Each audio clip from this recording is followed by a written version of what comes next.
All right, now since when we are done with the lecture of tuberculosis TB, let's have a look on its MCQs and let's see कि examiner हमसे किस तरह के questions पूछ रहा है. So let's flip the screen. प्यारे बच्चों, भी आपने टीबी का लेक्चर सुना, अब टीबी के क्वेश्चन देखते हैं.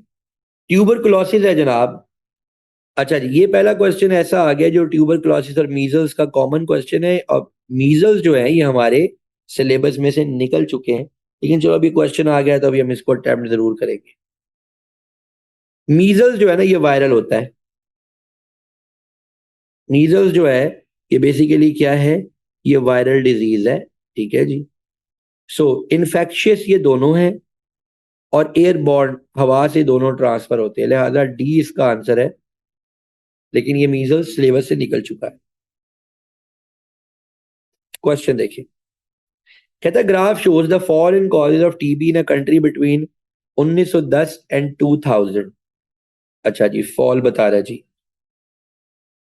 Which factors could have contributed to a fall over this period? कौन सा फैक्टर हो सकता है जो कि इसकी फॉल में रोल प्ले करे? Number 1, pasteurisation of milk. जी बिल्कुल, पैस्चराइजेशन से टीबी कम होती है. The provision of new housing. अच्छा जी, पुराने घर और नए घर, इसको जरा भी होल्ड पे लगाते हैं. केमिकल ट्रीटमेंट ऑफ सूवेज, इसका ताल्लुक नहीं है, ये सूवेज का ताल्लुक नहीं है, लिहाजा 3 वाली ऑप्शंस काटेंगे. Identification of contact of people with TB, yes, ये बड़ा इंपॉर्टेंट पॉइंट है, ये बड़ा इंपॉर्टेंट पॉइंट है. सो हम देखते हैं कि हमारे पास क्या क्या यहाँ पर ऑप्शंस मौजूद है. वो कहता है कि number of cases per year, ये आहिस्ता आहिस्ता आहिस्ता आहिस्ता फॉल करते गए. अभी हमें जरा थोड़ी तवज्जो करनी पड़ेगी इस पॉइंट पर जो कह रहा है कि प्रोविजन ऑफ न्यू हाउसिंग.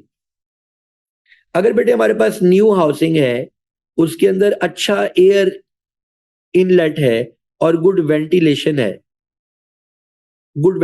है, तो उसकी वजह से भी टीबी जो है वो कम हो जाती है, बिकॉज गुड वेंटिलेशन वाले एरियाज में टीबी की इंसिडेंस कम हो जाती है.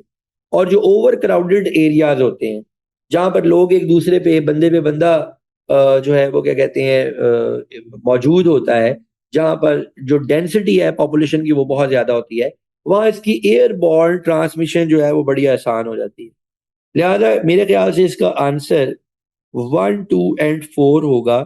ये तीनों चीजें जो है ये केसेस को कम करने में अपना रोल प्ले कर सकती है, लेकिन 3 तो फॉर श्योर नहीं है, because chemical treatment of sewage का इस सबसे कुछ ताल्लुक नहीं. कहता which statements refer to polio and TB. ये भी कोई पुराना ही क्वेश्चन लग रहा है. कहता है macrophages present antigen in vaccine to stimulate an immune response. अच्छा जी, एंटीजन प्रेजेंटिंग सेल्स बनते हैं.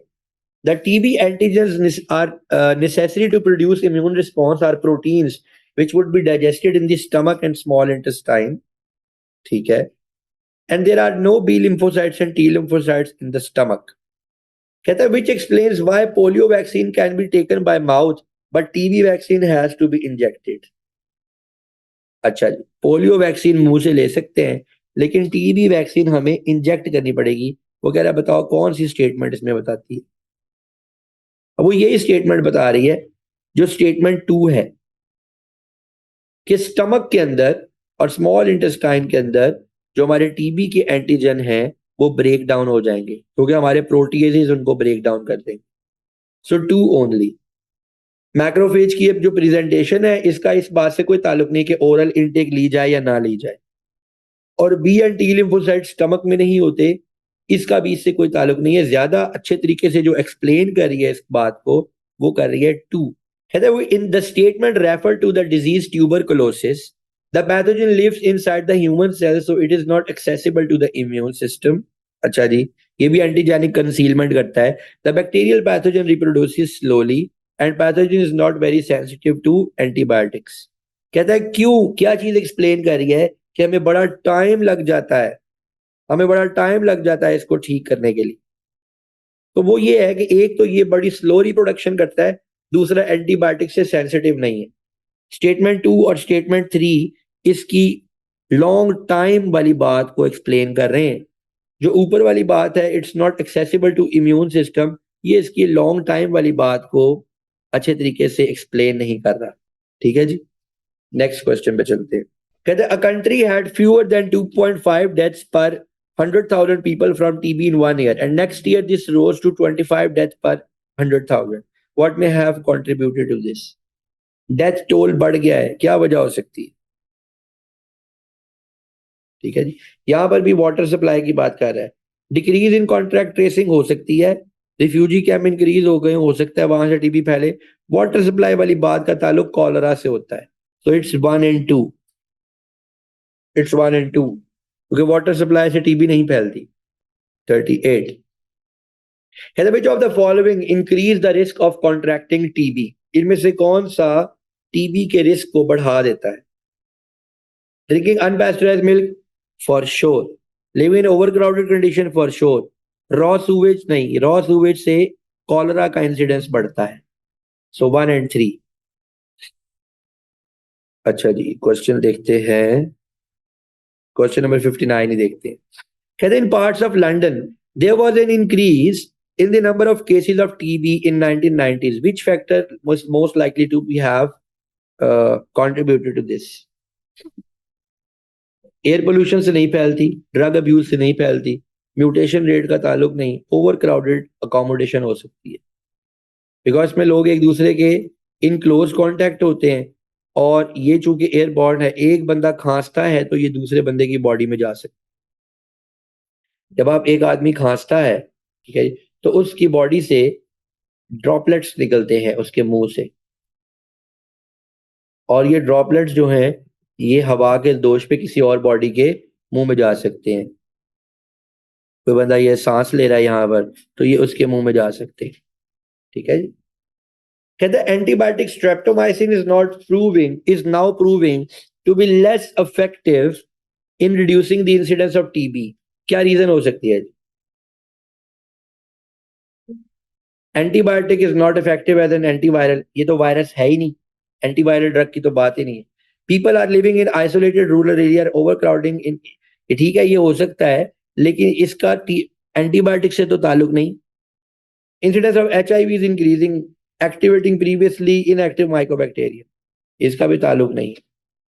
There is an increase in number of people infected with drug resistant strain. ये बड़ी सीधी सीधी, बड़ा विजिबल सा क्वेश्चन और विजिबल सी ऑप्शन कि भाई उनकी ड्रग रेजिस्टेंट स्ट्रेन जो है उससे लोग इफेक्ट होने वाले बढ़ रहे हैं, जिसकी वजह से अब उसको इतना फर्क नहीं पड़ रहा.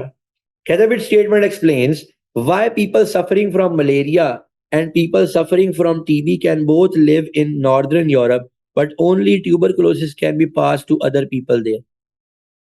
मलेरिया भी है, टीबी है, लेकिन सिर्फ टीबी पास ऑन हो रही है. उसकी वजह क्या है?